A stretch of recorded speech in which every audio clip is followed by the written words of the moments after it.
Okay, this is the Railroad Revolution Objective 2 about how Cornelius Vanderbilt and the railroad industry revolutionized America. And the biggest thing that you have to be aware of as we start here is that after the Transcontinental Railroad and the four lines that follow it out west, everybody wants to be a railroad man. And that means a surplus of railroads, a surplus of materials, things along those lines. Speculation and financial loss became a huge problem in railroad building after the war, or after the initial lines came to be, I should say, out west. Many railroaders were just simply too optimistic. They figured they could make a buck on a railroad, so they started pushing into areas that didn't have enough resources to support any towns out there, certainly not enough population. They just thought, if I build the railroad, towns will develop. Well, that wasn't always the case. People didn't want to go live where there were no resources or any reason to live out there. So a lot of times railroaders lost their money. They'd invested a lot in building the railroad. They'd attracted other investors to build with them or invest their capital assets and money, basically. And everybody basically lost their money as people tried to speculate on the railroad a little bit too much. But one guy that successfully pulled it off was Cornelius Vanderbilt. He basically dominates the railroad industry after the Civil War. Known as the Commodore, he built originally a shipping empire at sea. This is a little dramatic. This is a novel about Cornelius Vanderbilt and his basic advent for the sea, I guess you'd say. But his shipping empire was made up mostly of steamships. What he did was a pretty simple formula. He offered tremendous service at extremely low rates. Now, as you can see here, it was a formula that worked pretty well for Vanderbilt and his family. This is a picture of the Vanderbilt mansion.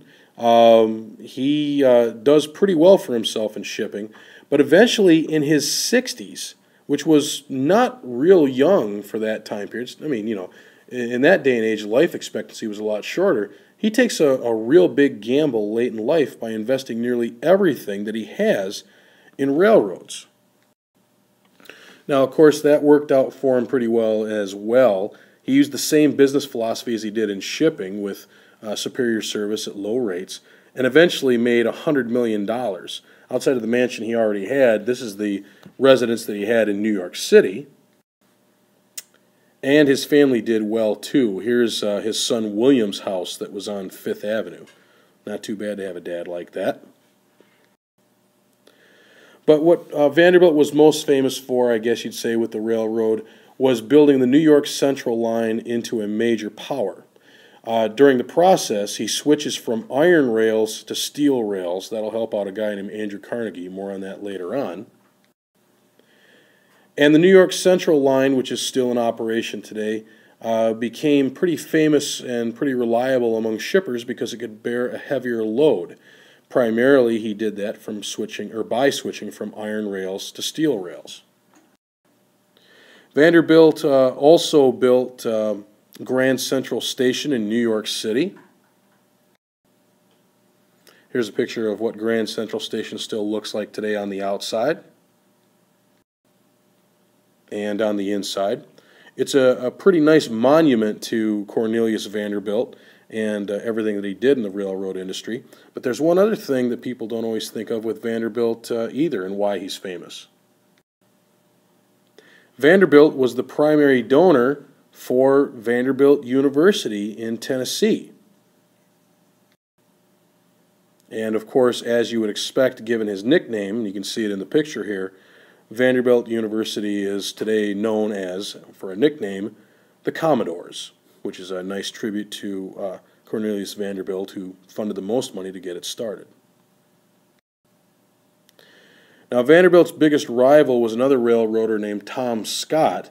Vanderbilt eventually wins out over Tom Scott for dominance in the railroad industry, but Tom Scott was pretty substantial himself when it came to railroading, and I only mention him right here because he is a mentor to a guy we're going to study a little bit later on here this week, named Andrew Carnegie, a guy who gets started or becomes a dominant force in the steel industry after getting started in the railroads and being mentored by Tom Scott.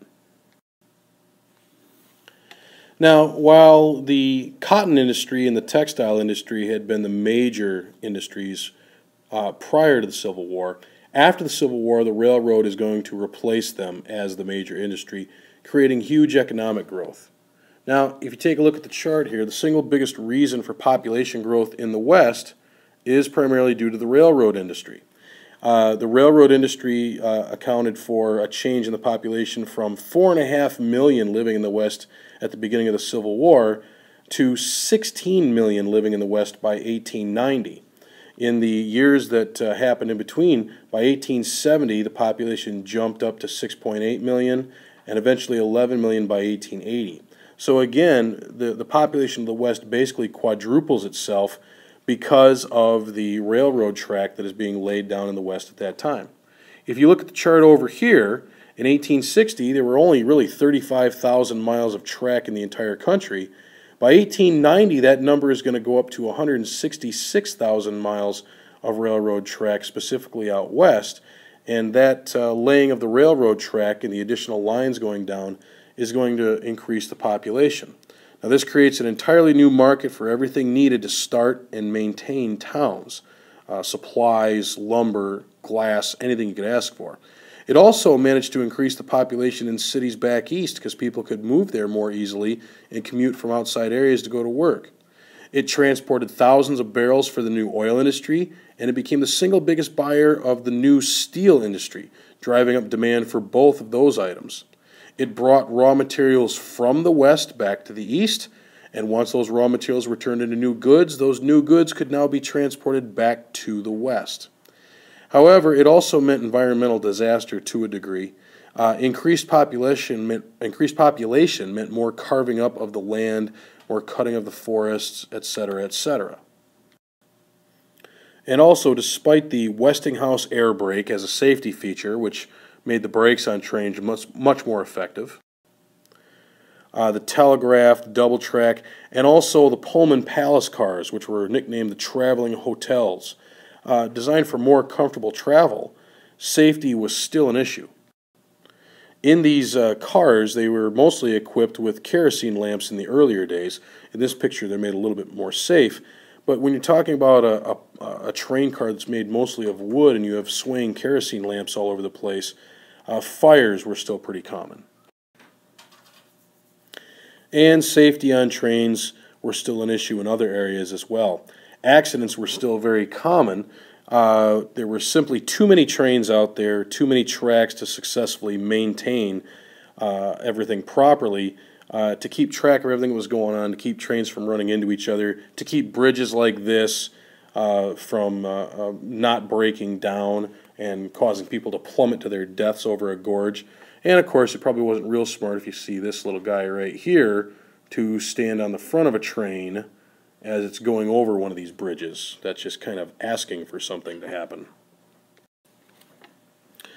But the railroad is significant in one other way as well. The railroad created standardized time zones in 1883 for easier scheduling. Prior to 1883, every U.S. town had its own local time, which might be dictated or was dictated by the position of the sun. Noon was pretty much whenever the sun was directly overhead. So while it might be noon in Chicago, the sun had already gone past quote-unquote directly overhead in Detroit, and it might be 12:18 there, or not quite reached directly overhead in St. Louis, and it might be 11:48 there. Overall, it was kind of a nightmare for scheduling, for shipping, for pickup delivery times, controlling train traffic to avoid wrecks, etc., etc. When every town had their own local time, it really screwed things up. So they came up with this system here, standard time divided into 4 simple time zones: the Eastern, the Central, the Mountain, and the Pacific. Once again, you have the Eastern over here. There's quite a big change because we're part of the Eastern time zone now here in Michigan, but back when we first got started, we were part of the Central time zone. And again, the Mountain time zone over here, and the Pacific time zone there. Central time was 1 hour behind Eastern, Mountain time was 2 hours behind Eastern, and Pacific time was 3 hours behind Eastern. With these standard time zones, it made everything a lot easier in terms of all the things they were trying to coordinate with the railroad industry. Matter of fact, it was so successful that 1 year later, in 1884, the rest of the world followed suit with worldwide time zones that started or basically took place at the prime meridian in London. From this point on, you could move forward going this way, 1 o'clock, 2 o'clock, 3 o'clock, and so on and so forth till you get to the far eastern hemisphere. And you could go backwards going this way, 11, 10, 9, 8, until you got to the point where today meets tomorrow, the international date line. You can see over here that you're going so far ahead that eventually you get to tomorrow when today here might be Sunday. If you don't understand that, ask me about it in class and I'll try to explain it the best way that I can. But the bottom line here is that this is all started and made possible by the American railroad industry. Okay, thanks again.